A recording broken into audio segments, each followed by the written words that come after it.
Pero may ginawa po since July 1, when we assume this Monday, ang CCRO, ang ginawa po nila, meron silang halos weekly na bumababa sa barangay para yung mga utaw na naghahanap ng kopya ng birth certificate, walang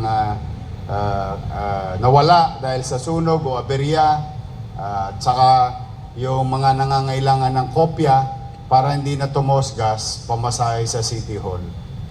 Yung team na ni Atty. Teron. Thank you very much. Pumupunta sila sa yung binanggit niya kanina na programa. So natutuwa po ako dahil sabi ko, sige kako, tirahin nyo ng tirahin, suyurin nyo ng suyurin, mano pa, immediately after na may malaking sunog. Kasi sa sunog, wala pong natitira. At ang mga papelos o sa katulad ng birth certificate, kasal, and so on and so forth, yun yung mga unang nawawala. Kinakailangan nyo regularly. Saan? Lalong-lalo na sa eskwelahan. O sa mga pensyon, o mga pagpapatunay ng pagkakakilanlan ng isang tao. Malaking bagay yung ginagawa nila. Kaya thank you very much. Keep it up, attorney. 107%. Paldo. Kasi natutuwa yung mga empleyado pagka tumataas ang income. Because at the end of the day, hindi tatakbo ang anumang uri ng pamahalaan. Lahat ng pangarap natin, mananatiling pangarap. Pag yan ay walang pera, madalit salita, I think it goes to everyone. But today we're very grateful to our fellow Filipino who visited us and trusted the city government of Manila and the city of Manila. Gusto ko pong ipaalam sa inyo, nandito po si Mayor Ricardo E. Padilla. Kasama ang kanyang Vice Mayor Christian P. Binuya.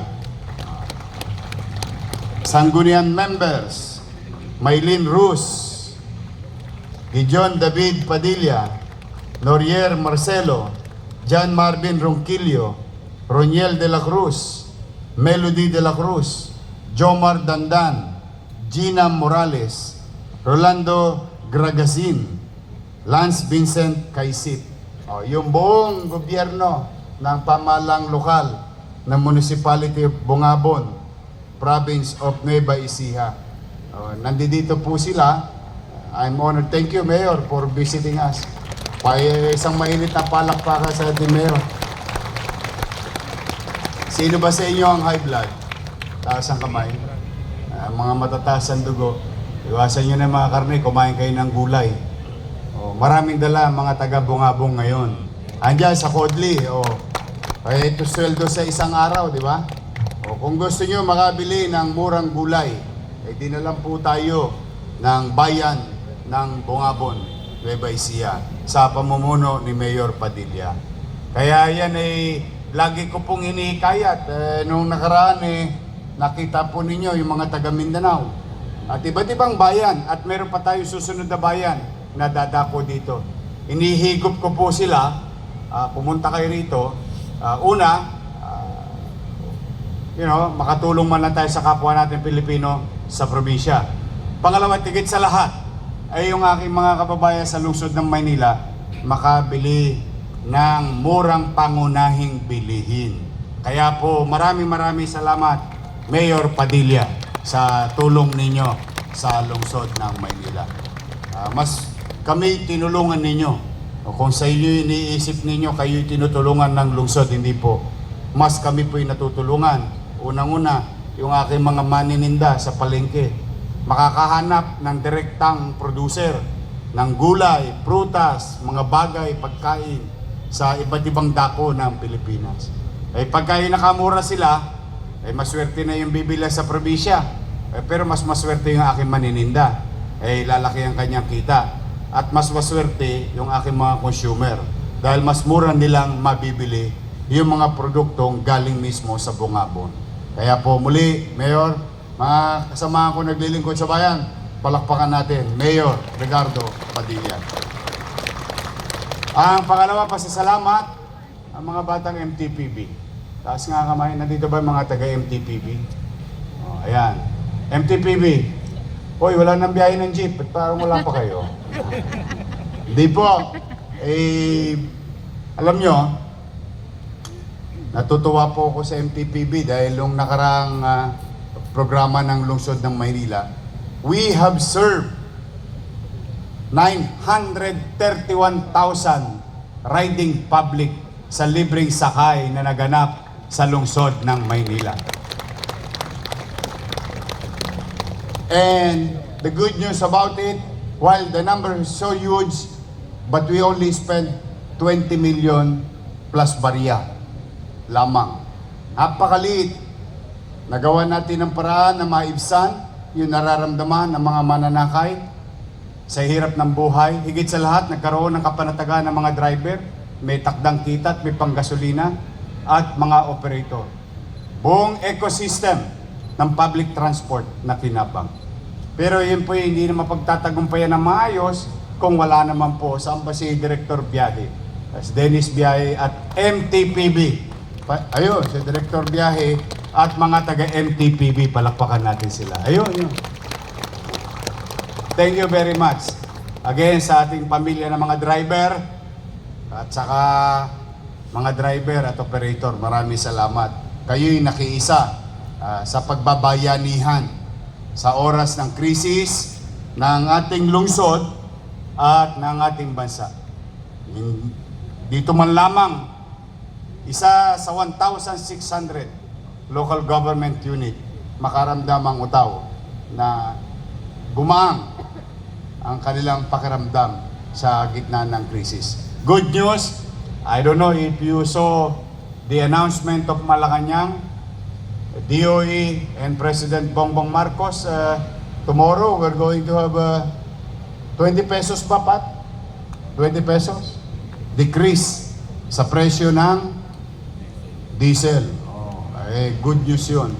Sana magtuloy-tuloy na. Dapat talagang maging spaghetti. Spaghetti pababa naman. Oo, hindi dapat puro pataas. Ang bigat eh. Sa totoo lang, ang bigat.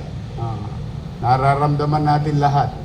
But, sabi nga, sa kasabihang Ingles, after the rain, there is rainbow. Ayun, lalabas din ang bahagari pagkatapos ng unos. May awa ang Diyos, makakaraos tayo, hindi pa tayo tapos. Bukas, ipararamdaman naman natin sa mamamayan yung ating kompromiso among each other, the city government and the local community bakery in the city. The city government will augment some cost of operation sa ating mga panaderya, yung mga participating panaderya. Ano pong bisa noon sa mamamayan? This is, in our own little way, surgically helping certain sector to reach as many as we can with the little amount being utilized by the city government through its taxpayers' money. Tomorrow, mag-i-start na tayo mag-deliver ng tulong sa mga panaderya. Na ang kompromiso naman nila, in the next 30 days, hindi magtataas ang what you call Filipino bread or Filipino basic bread. Ako naman paniwala ko, ito po ay mukha ng Filipino breakfast o almusal ng bawat pamilyang Pilipino. Hindi lang Manileño, Pilipino. Mayaman, middle class, mahirap, pandesal, pandelimon, monay, Spanish bread, putok. Ikaw, Jess, meron? Wala. Ang init ng araw. Ang aga tumasok ng araw. Buti na lang, may magic tong salamin ko. Kaya lang, lugi ka, namumula na yung mata mo. Dito ka nga. Abay talaga ni Yorme, grabe. Nag-iinit ka. Totoo puti, ang aming na-reach na agreement, wala akong gagalawin sa kanila, basta proteksyonan lang ang mamamayan na magkaroon ng kapanatagan na anumang presyo nila ngayon ay hindi na papalo in the next 30 days. So may awa ang Diyos, tulong-tulong lang. Sa 16 naman, itong linggong ito, baka po dumating si President Marcos muli sa Maynila dahil baka ipatupad na yung programang bigas sa ating mga mamamayan, sa mga manggagawa, pampubliko at pribado. Malaking sektor ng mga manggagawa or working class. At siyempre, ganun din yung tuloy-tuloy na tulong natin sa mga transport group and some community members. But this time, the uniqueness of this program is some of the taxpayers will benefit from this program. And this will run for the next 6 months of our lives this year. Kaya pretty excited po kami na i-implement to. Maraming salamat, Telma. Pasensya ka na, makulit ako. Kita mo yung kakulitan ko. Tumama sa aberya. Kung hindi tayo naggayak, kung hindi tayo nagmadali, kung hindi tayo naging mabilis kumilos, malamang hanggang hindi pa natin ni-implement yun. But now we are ready to implement yung tulong na ibinigay sa atin ng Office of the President. I'm happy and thank you and proud of you. Thank you, Telma, at 10 ng iyong mga kasamahan.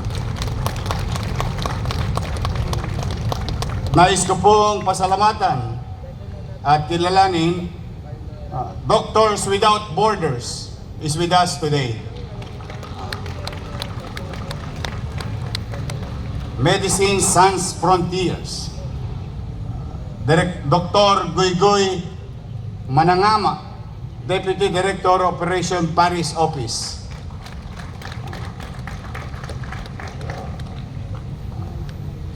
Eli Sok Sel, Manager Tokyo Office. Forgive me in advance, I hope I pronounce it right. Dr. Shuaib, Head of Mission, Medical Coordinator, MSF, Philippine Branch.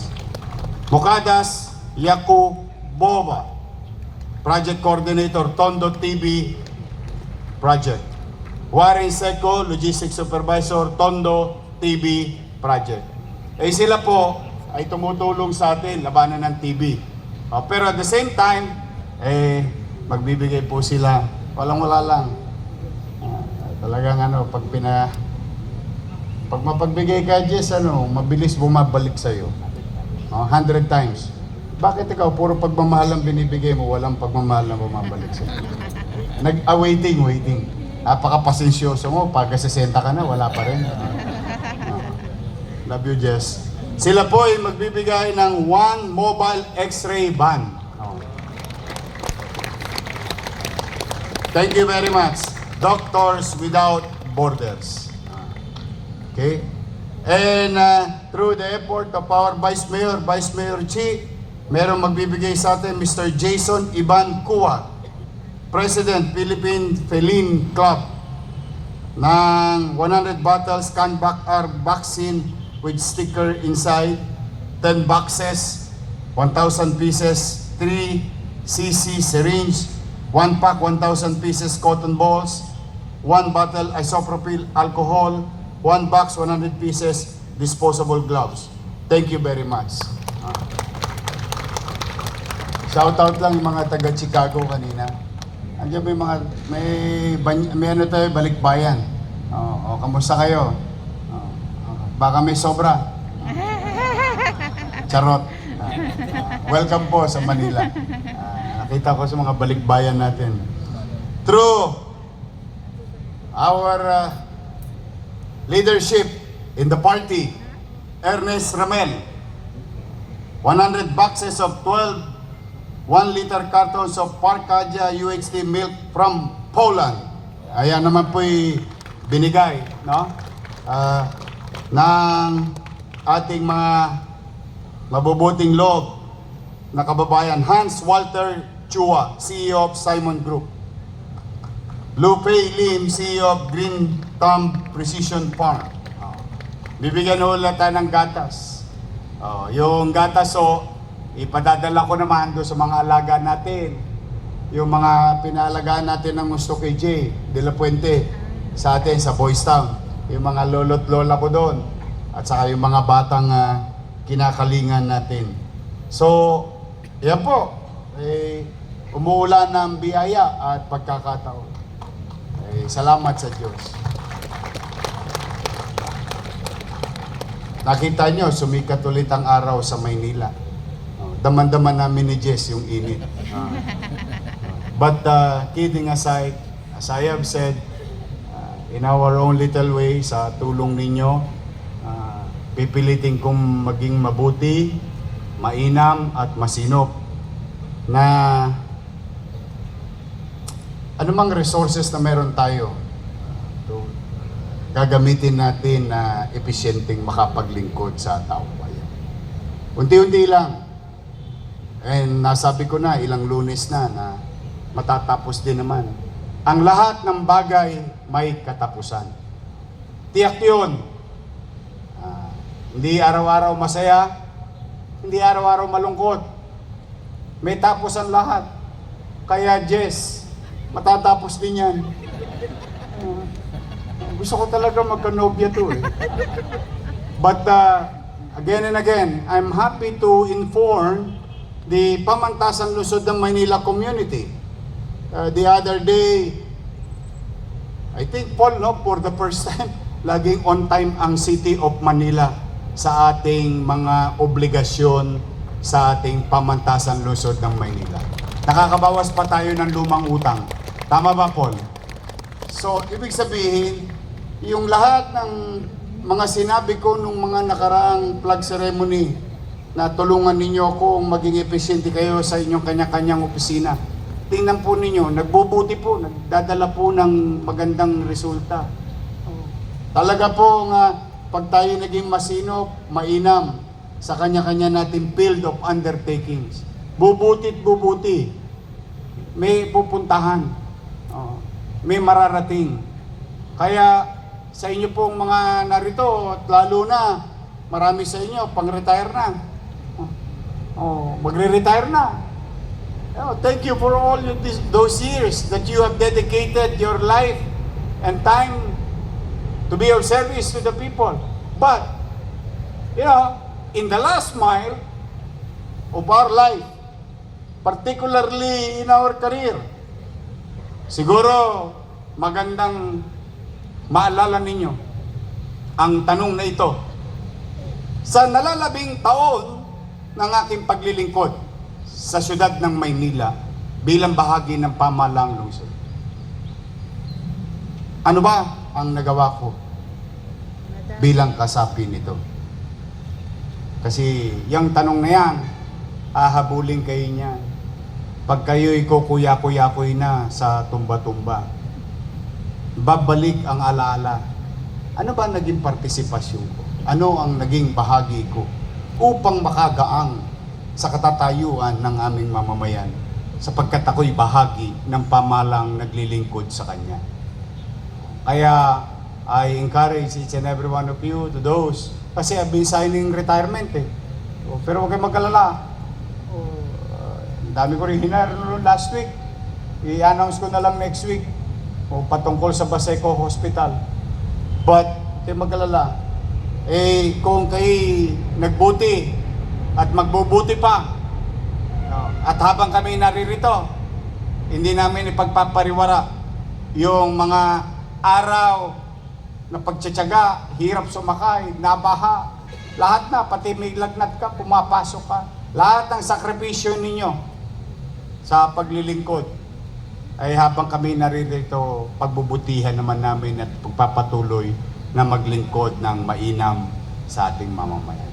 So muli, another week, and I hope this week will be a better week for everyone. Katulad ng panalangin kanina nung nagdasal sa atin.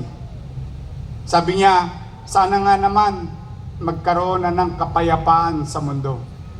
Let there be peace on earth. Because with peace, we can move fast.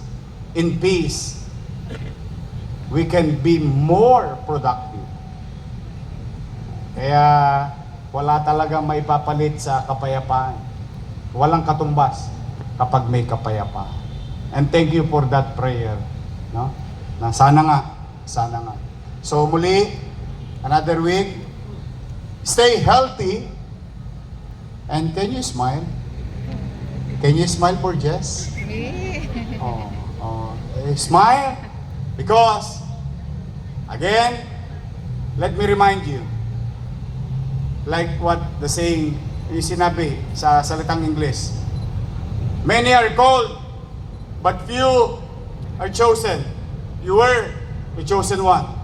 Be of service, wholeheartedly, while you're here. Masarap maglingkod sa bayan. Masarap ang mabigyan mo ng ngiti ang isang nagdarahok, nakararamdam ng masamang karamdaman at napangiti mo, napalubag mo ang loob. Walang kapalit yung mga ngiting yaon ng ating mga kababayan. Mag-ingat kayo, maging malusog kayo ngayong linggo to. Kailangan ko kayo. I cannot do it alone. I need each and every one of you. Magandang araw. Pagpalain nawa kayo ng Pong May Kapal. Maraming salamat. Manila! God first. Thank you. Mainit niya. Oh.